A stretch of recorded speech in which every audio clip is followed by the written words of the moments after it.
Olá pessoal, o vídeo dessa semana, a resenha, tá saindo excepcionalmente na quinta-feira, porque na sexta-feira, amanhã, eu quero publicar um vídeo extra, porque vai ter uma ação grande na Amazon, vocês vão entender. Amanhã eu explico melhor. O vídeo de hoje, no entanto, vai se dedicar a falar sobre o lançamento da editora Planeta, o Tatuador de Auschwitz, que eles me convidaram para conhecer.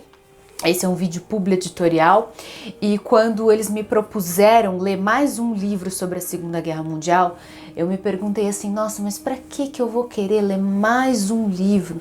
Para que depois de ter lido o Diário de Anne Frank, depois de ter lido sucessos, né, como A Menina que Roubava Livros, todos eles com resenha aqui no canal, recentemente eu também li Um Amor Perdido, que também se passava durante a Segunda Guerra Mundial. Eu pensei, nossa, já tô lendo muitos livros, né? Por que eu vou ler esse aqui? Mas eu comecei a leitura lá pelas 6 horas da noite, 7 horas, e terminei numa tacada só. Eu passei a noite inteira lendo, não consegui largar, e não preciso dizer, lógico, que eu tive uma noite muito ruim, atormentada por sonhos muito desagradáveis. O Tatuador de Auschwitz é a história real de um homem chamado Lali Sokolov. Na verdade, o nome dele é mais complicado do que isso, mas o nome que ele adotou depois da guerra foi esse, Lali Sokolov. Deixa eu pegar uma foto dele aqui. Ele se mudou para a Austrália depois, mais ou menos nos anos 50, nos anos 60, depois de ter passado 3 anos como prisioneiro em Auschwitz. Ele é judeu, nascido na Eslováquia. Ele vivenciou com os próprios olhos e com o próprio corpo, porque sofreu muitas consequências físicas, maus tratos, torturas, espancamentos, fome, doença.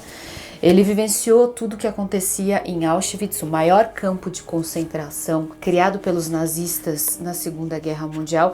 Eu poderia colocar algumas imagens nesse vídeo, mas o YouTube, se eu fizer isso, vai classificar meu vídeo como um vídeo de cenas fortes, um vídeo inapropriado. Aconteceu isso quando eu mostrei algumas imagens de crianças na Guerra da Síria, mas não vou colocar. Imagino que vocês saibam do que eu estou falando quando eu falo dos horrores de Auschwitz. O que é interessante é a maneira como ele nos lembra que não apenas os judeus sofreram extermínio em Auschwitz, muitos outros prisioneiros eram de outras religiões.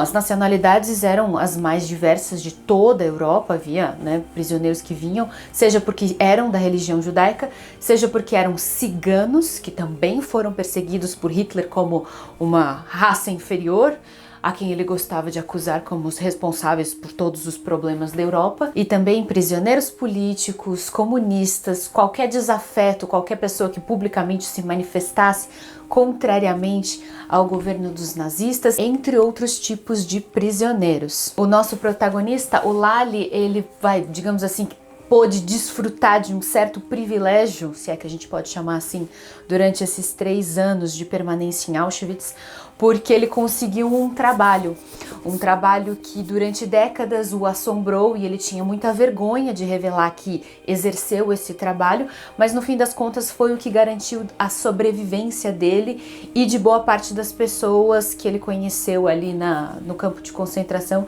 e que ele conseguiu garantir uma certa proteção.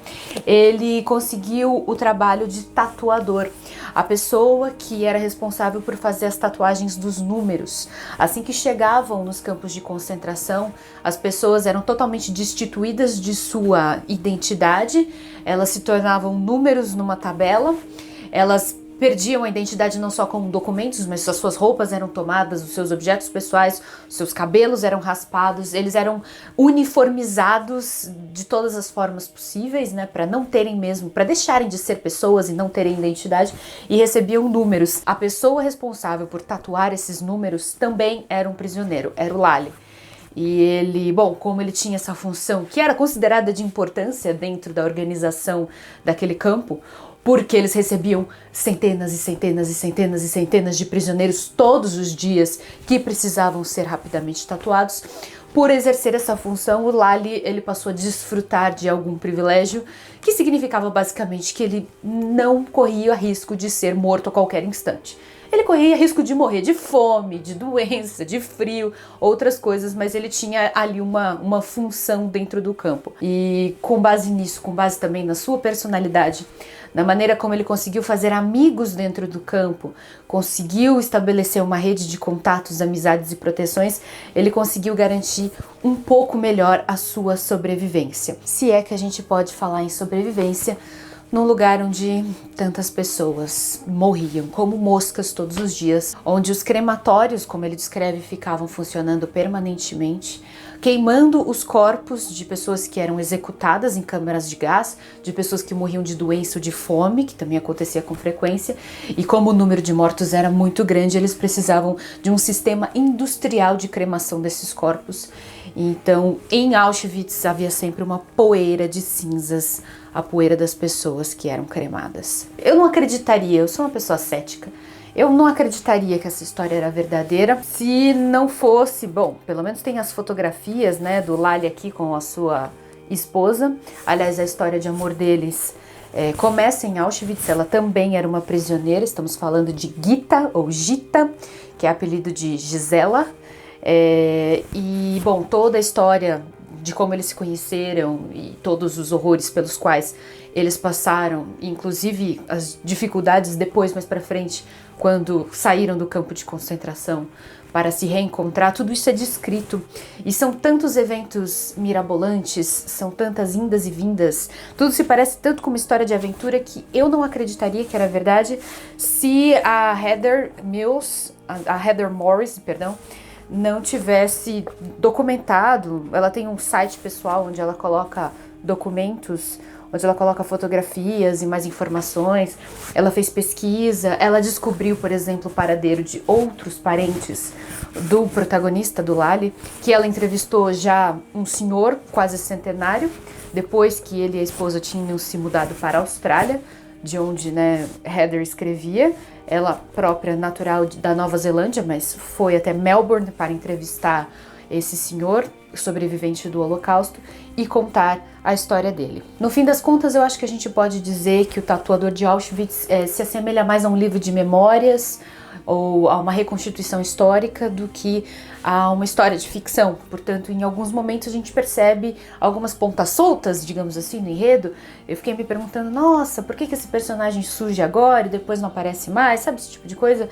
E, na verdade, depois, no finalzinho, que eu fui descobrir que tudo era verdadeiro. Então, a vida real não segue roteiros, é por isso que tem esses certos desencontros narrativos com relação ao enredo e à sucessão dos acontecimentos. Tudo não acontece de maneira tão redondinha como se fosse uma história para ser contada no cinema. Muito embora a realidade, como eu já tenho comentado, é tão impressionante, e as aventuras e as tristezas e as superações vividas pelo Lali e pela esposa Gita são tão inacreditáveis que, mesmo com as pontas soltas, eu tenho certeza que esse livro renderia um filme muito triste, muito emocionante. Então é por isso que acabou valendo a pena, né, ao contrário do que eu imaginava, depois de ler tantos livros sobre a Segunda Guerra Mundial, acrescentar à lista de resenhas aqui do canal O Tatuador de Auschwitz. Livro, como eu falei, que você vai ler assim. Dificilmente você vai conseguir largar e dificilmente você vai ter uma noite tranquila de sono depois de ler tudo que esse livro tem para contar.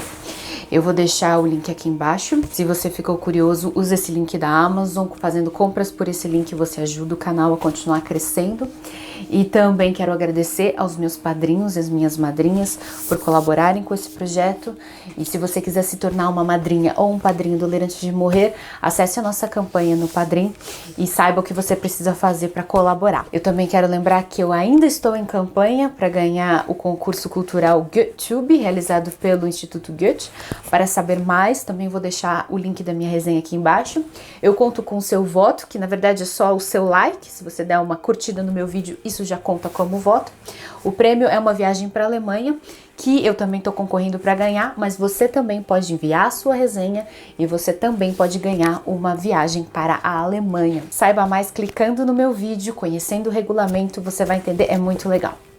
Beijo para todo mundo, então a gente se vê amanhã, sexta-feira, com vídeo extra.